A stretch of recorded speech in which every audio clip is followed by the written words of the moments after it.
አትና ክብራን ተመልካቾቻችን ከከፋ ቴሌቪዥን የሰዓቱን ዜና ይዘን ቀርበናል። ከዜናዎቹ ጋር ፍጹም ተሾመ ነኝ። ሐሙስ የካቲት 7 2016 ዓ.ም በቦንጋ ከተማ ወቅታዊና ሀገራዊ ጉዳይ ዙሪያ የህዝብ መድረክ መዘጋጀቱን የከፋ ዞን አስተዳደር ገለጸ። በመድረኩ የፌደራል መንግስት ከፍተኛ ስራ ኃላፊዎችም ይገኛሉ ተብሏል። በዚህ መድረክ የሚሳተፉ ህብረተሰብ ክፍሎች ልየታ መደረጉንም አስተዳደሩ በሰጠው ጋዜጣዊ መግለጫ ተመላክቷል። መግለጫውን የተከታተለችው ባልደረባችን ምረታ ብርሃኑ ናት። ሙሉ ቃሉን ከዜናው በኋላ ይዘን እንቀርባለን። ተአማኒ መረጃዎችን ለህዝብ በወቅቱ ለማድረስ ባለፈው ግማሽ ዓመት በሙያተኛውም ሆነ በአመራር በኩል የተስተዋሉ ችግሮችን ለመቅረፍ እንደሚሰሩ የከፋ ቴሌቪዥን ሙያተኞችና አስተባባሪዎች ገለጹ። የቴሌቪዥን ጣቢያው አጠቃላይ ሰራተኞች በ2016 ግማሽ በጀት ዓመት አፈጻጸምና በቀጣይ ትኩረት አቅጣጫዎች ዙሪያ ውይይት ተካሂዷል። ዘገባው ባልደረባችንና ስር ተማምነው ጽዮን ታደለ ታቀርባለች።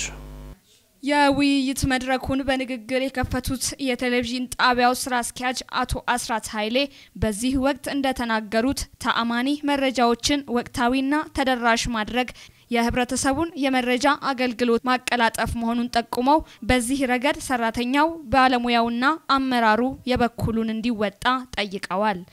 ያሉ ችግሮችን ለቅሞ በመፍታት ጠንካራ ልምዶችን መቀመር እንደሚያስፈልግ ስራ አስኪያጁ ገልጸው ይህም ቀጣይ ባሉ ትግበራ ወራቶች እውን እንደሚሆን አስታውቀዋል።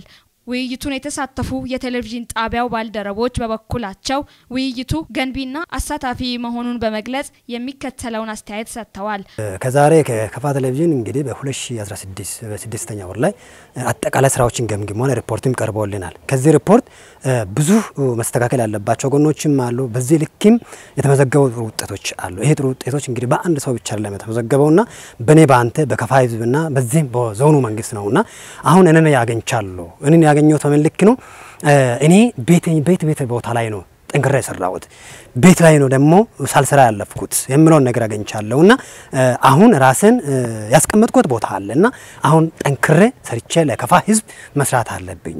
ሀፍታሙ ጋዜጠኛው ብቻ በቂ አይደለም፣ ማንበብ አለብኝ፣ መስራት አለብኝ የምለውን ነገር ከዛሬ ሪፖርት ራስን አገኝቻለሁ።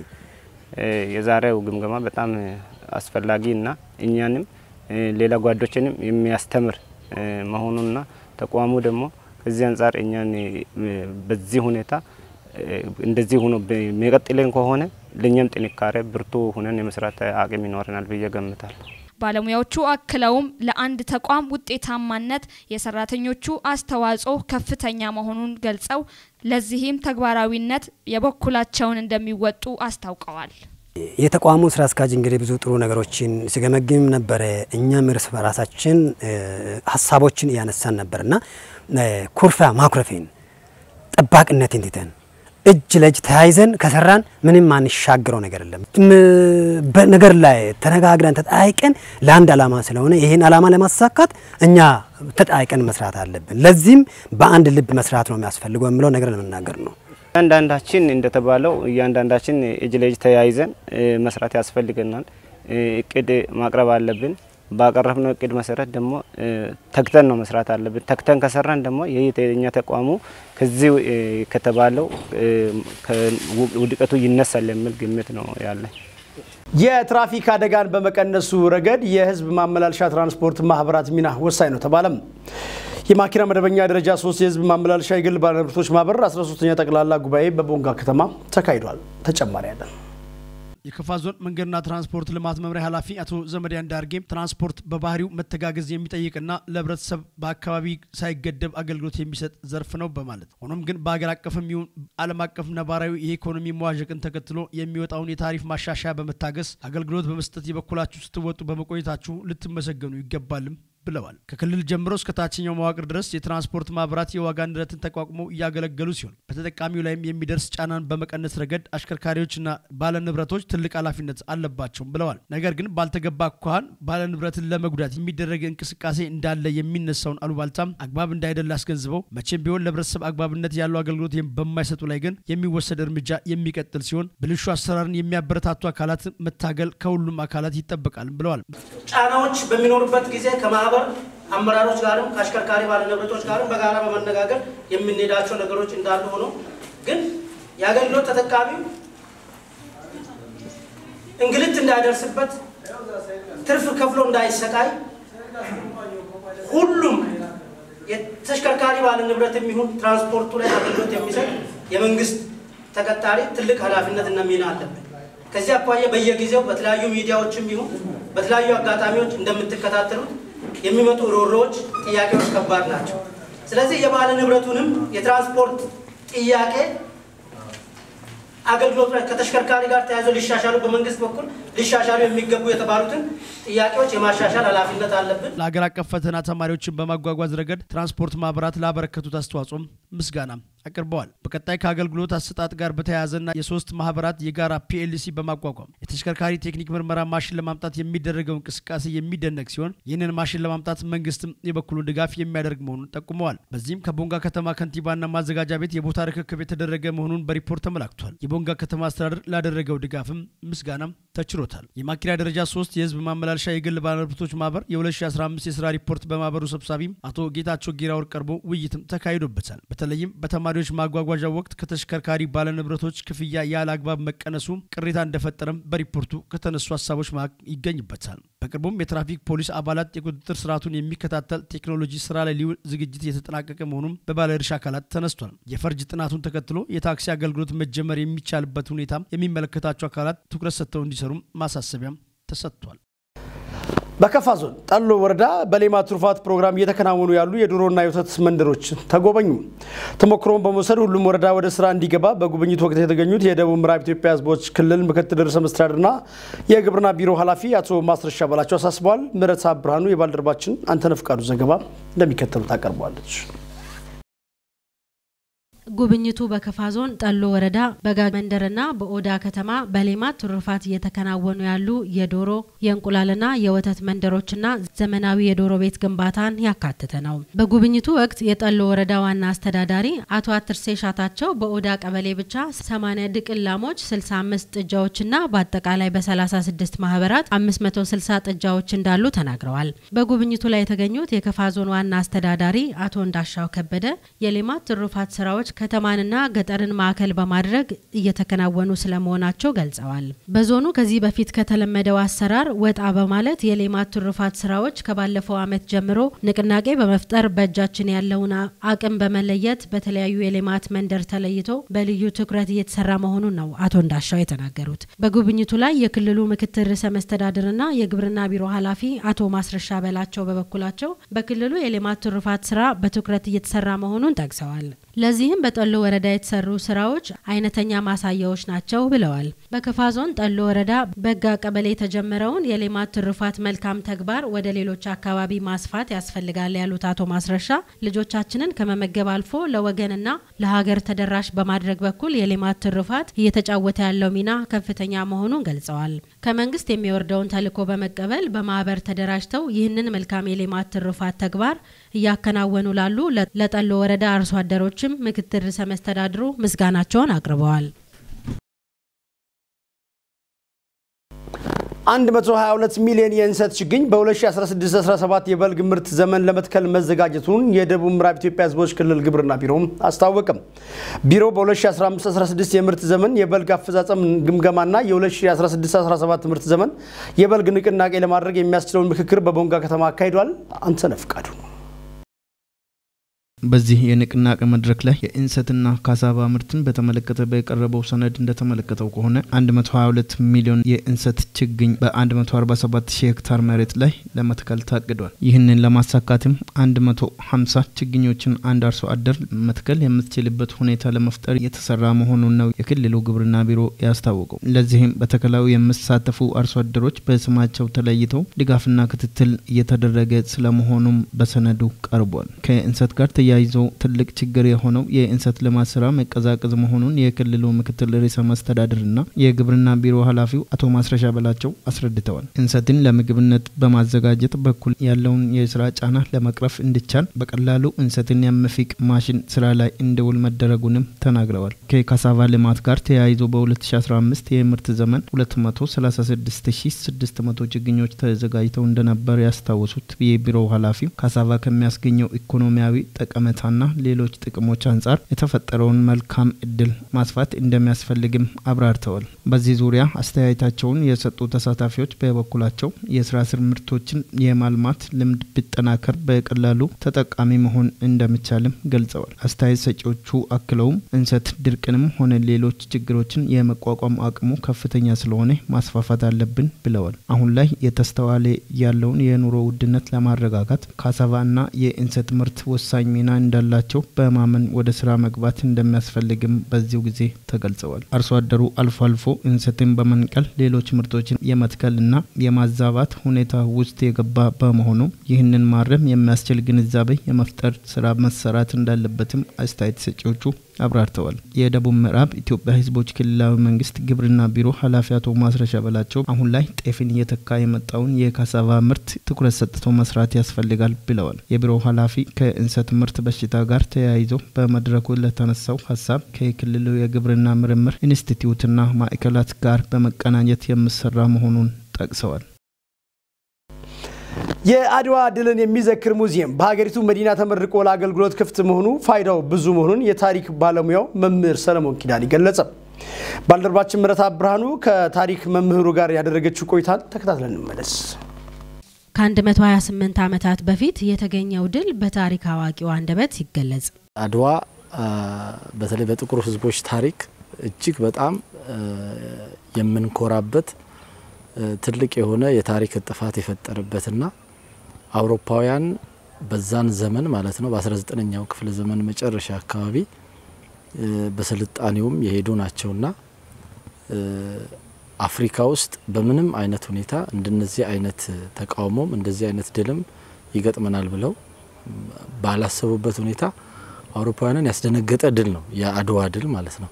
በአንጻሩ የጥቁር ህዝቦች ቀና ብለው እንደሄዱ ትልቅ የኩራት ምንጭ የሆነ ኢትዮጵያ 20ኛውን ክፍለ ዘመን ነፃ ሆና እንድትገባ ያደረገ የግዛት አንድነቷን የጠበቀ በጣም ብዙ ሊወራለት የሚችል ድል ነውና አውሮፓውያን አፍሪካን በዛን ዘመን የሚሉት ምንድነው የጨለማው አህጉር ነው የሚሉትና ዳርክ ኮንቲኔንት ነው የሚሉት።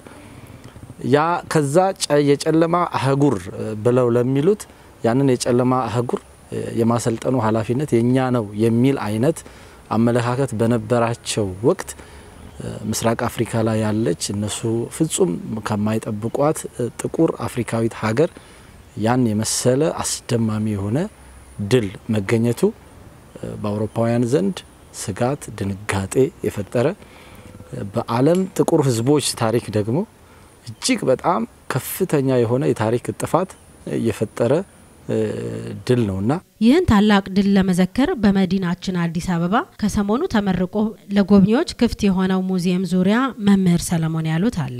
ከ128 ዓመት በኋላ ዛሬ ላይ በሀገራችን እጅግ በጣም ትልቅ ታሪክ ተሰርቷል።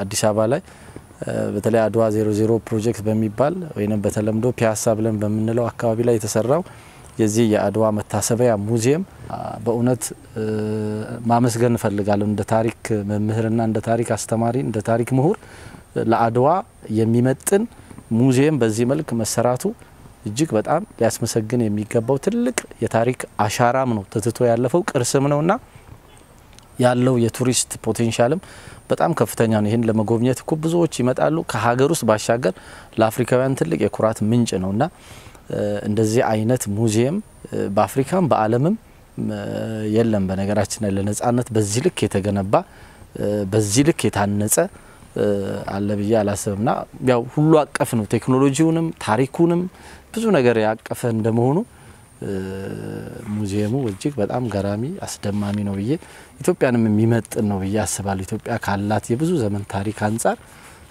ኢትዮጵያንም የሚመጥን ነው ብዬ አስባለሁ። ትላንቱን ማውራት ብቻ ትላንት ስለ ላሊበላ ስለ አክሱም ከመደመን ባሻገር በዚህ ዘመን ደግሞ ይሄን የመሰለ ሙዚየም መገንባቱ በራሱ ያው ኢትዮጵያ ተስፋ አላት፣ ኢትዮጵያ የወደፊት ጉዞዋ ብሩህ እንደሆነ የሚያሳይ ነው ብዬ አስባለሁ። የዚህ ዘመን ትውልድ ከአድዋ መማር ያለበት አንድነትን ነው ብለዋል። ትውልዱ በተለይ ይሄ አሁን ያለንበት የኛ ትውልድ ከአድዋ ምን ይማራል? አድዋ በመሰረታዊነት አባቶቻችን ኢቭን አንድ ስለሆኑ አይደለም የዘመቱት አንድ አይነት ቋንቋም ስላወሩ አይደለም የዘመቱት ግን ሀገር የምትባለው ትልቋ ፒክቸር አንድ አርጋቸዋለች ስለዚህ አድዋን ያሳኩበት መሰረታዊው መርህ አንድነታቸው ነው ታሪክን መማር ዝም ብሎ ብቻ ሳይሆን ከታሪኩ ምንድነው የሚማረው ብለን ካለን አሁን ላይ በየተሰማራበት ያንን አድዋ መድገም አለበት በየመስኩ ሁሉም የራሱን አድዋ ማሳካት መቻል አለበት አስተማሪው በትምህርት ቤት ሊሆን ይችላል ሰራተኛው በመስሪያ ቤት ሊሆን ይችላል ሁሉም በየተሰማራበት መስኩ ኢትዮጵያን ለማሳደግ ለኢትዮጵያ ብልጽግና የበኩሉን አስተዋጽኦ ማበርከትና የትላንቱን አድዋ በአንድነት በህብረት በጋራ በመቆም እንዳሳኩት ሁሉ የሚለያዩንን ነገሮች ትተን አንድ የሚያረጉን ነገሮች ላይ በማትኮር ለሀገራችን ሁላችንም እንደምናስፈልግ እኔ እንትን ነኝ ብሎ መከፋፈሉ አይጠቅመንም ቱዛት ማተር ኢትዮጵያዊ ተመሳሳይ ስነልቦና ያለው ኢትዮጵያዊ አንድ አይነት ታሪክ ነው ያለው አንድ ላይ ተረበናል አንድ አይነት ተመሳሳይ ጦርነት ውስጥ አልፈናል ያለነውም ከስነልቦናችንም በዩ መልካችንም በዩ ኦልሞስት ተመሳሳይ ነውና ማንንም ህዝብ ደግሞ የትኛውንም ህዝብ አልበደለም ምናልባት ታሪክን አንስቶ ነከለ የሆኑ ኤሊቶች የሰሩት ነገር ያ ኤሊት የወጣበትን ማህበረሰብ አይወክልም ታሪክ መማሪያ ነው ታሪክ የንትርክ መንስኤም ሊሆንም አይችልም በመጨረሻም በታሪክ መሆሩ የተላለፈ መልእክት አለ አድዋ ሲነሳ በተለይ ካሪቢያን አካባቢ ለኢትዮጵያ ያላቸው አመለካከት ለአረንጓዴ ቢጫ ቀይ ሰንደቅ ዓላማ ያላቸው አመለካከት ኦልሞስት ማምለክ በጣም የተለየ ስሜት አላቸው የተለየ ስሜት ኢቭን እዚህ ሀገር ሲመጡኮ አንዳንዶቹ ኤክስትሪም ብለሽ ምትያቸው በጫማቸው እንኳን አይደለም ጫማ አርገው እንኳን አይደለም በእግራቸው ነው የሚሄዱት ኢትዮጵያ ቅድስት ሀገር ናት ብለው ስለሚያስቡ ማለት ነውና ይሄ የተፈጠረው በምንም ሳይሆን አድዋ ላይ በተሰራው ትልቅ ታሪክ ነው እኛ ጥቁሮች ወይንም የጥቁሮች በቃ የመጨረሻዋ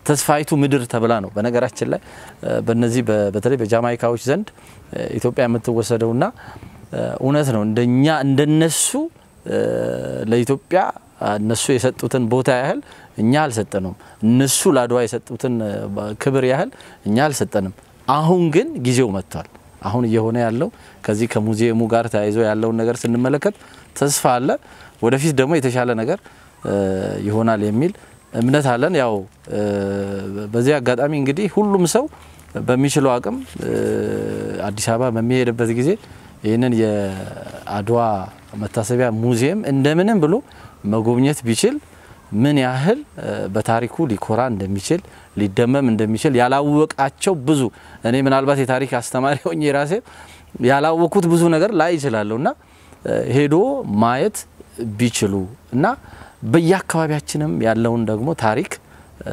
በየአካባቢያችን ያለውንም ደግሞ የቱሪዝም አቅም መጠበቅ ማውጣት የምንችልበትን ልምድም የሚሰጠን ነው የሚሆነውና እንግዲህ ክቡር ጠቅላይ ሚኒስትር ብዙ እየለፉ ነው ከካቢኔያቸው ጋር ብዙ እየታተሩ ነው እየተጉ ነው ኢትዮጵያን ከፍ ለማድረግ ነው ሌላ ነገር የለምና እኛም በየአካባቢያችን ኢትዮጵያን ከፍ ለማድረግ የዚህ ዘመን አድዋ የዚህ ዘመን ትውልድ በዛ ልክ በሚጠበቅብን ልክ ጥረት እናድርግ ነው ማለት የውጭ ጉዳይ ሚኒስትር አምባሳደር ታዬ አጽቀሥላሴ ከአፍሪካ ህብረት ኮሚሽን ሊቀመንበር ሙሳ ፋኪ መሐመድ ጋር ተወያዩ በውይይታቸውም ኢትዮጵያና የአፍሪካ ህብረት ኮሚሽን ረጅም ዘመናትን ያስቆጠረ ግንኙነት እንዳላቸው አምባሳደር ታዬ አንስተዋል ኢትዮጵያ የአፍሪካ ህብረት አባልና መቀመጫ ሀገር እንደመሆኗ መጠን ለህብረቱ የምታደርገውን ድጋፍ አጠናክራ እንደምትቀጥልም አረጋግጠዋል ሙሳ ፋኪ መሐመድ በበኩላቸው የኢትዮጵያ ዲፕሎማሲ በአፍሪካ ጸጥታና መረጋጋትን ለማስፈን ያለው ሚና ከፍተኛ መሆኑን ተናግረዋል አምባሳደር ታዬ የውጭ ጉዳይ ሚኒስትር ሆነው በመሾማቸው እንኳን ደስ አለዎት ያሉት ሙሳ ፋኪ መሐመድ የሥራ ጊዜያቸው ተሳካ እንዲሆንም መልካም ምኞታቸውን ገልጸዋል በአዲስ አበባ ፒያሳ የተገነባው የአድዋ ድል መታሰቢያ ለጎብኚዎች ክፍት ሆነ ክፍት መሆኑን ተከትሎም በአዲስ አበባ ከተማ ስር ያሉ የተለያዩ ክፍለ ከተሞች የመንግስት ኃላፊዎች የአድዋ ድል መታሰቢያ ሙዚየምን ጎብኝተዋል በጎብኝታቸው ወቅትም የአድዋ ድል የኢትዮጵያና የአፍሪካ ህዝቦች የጀግንነት ተምሳሌትና የነጻነት አርማ መሆኑንም ገልጸዋል ታሪካችንን ከመስማት በዘለለ የአድዋ ድል መታሰቢያ በእውን እንድናይና እንድንረዳ አስችሎናል ማለታቸው የአዲስ አበባ ከተማ አስተዳደር ኮሚኒኬሽን ቢሮ መረጃም ያመለክታል ክብራት ተመልካቾቻችን ከከፋ ቴሌቪዥን ያዘጋጀነው ዜና የተከታተላችሁትን ይመስል ነበር። ዜናዎቹን ይዞ በመቅረብ ፍጹም ተሾመ ከእናንተ ጋር ቆይታ አደረኩ። ከቀሪ የከፋ ቴሌቪዥን ፕሮግራሞች ጋር ቆይታ እንድታደርጉ ጋበዝኳችሁ። መልካም ምሽት።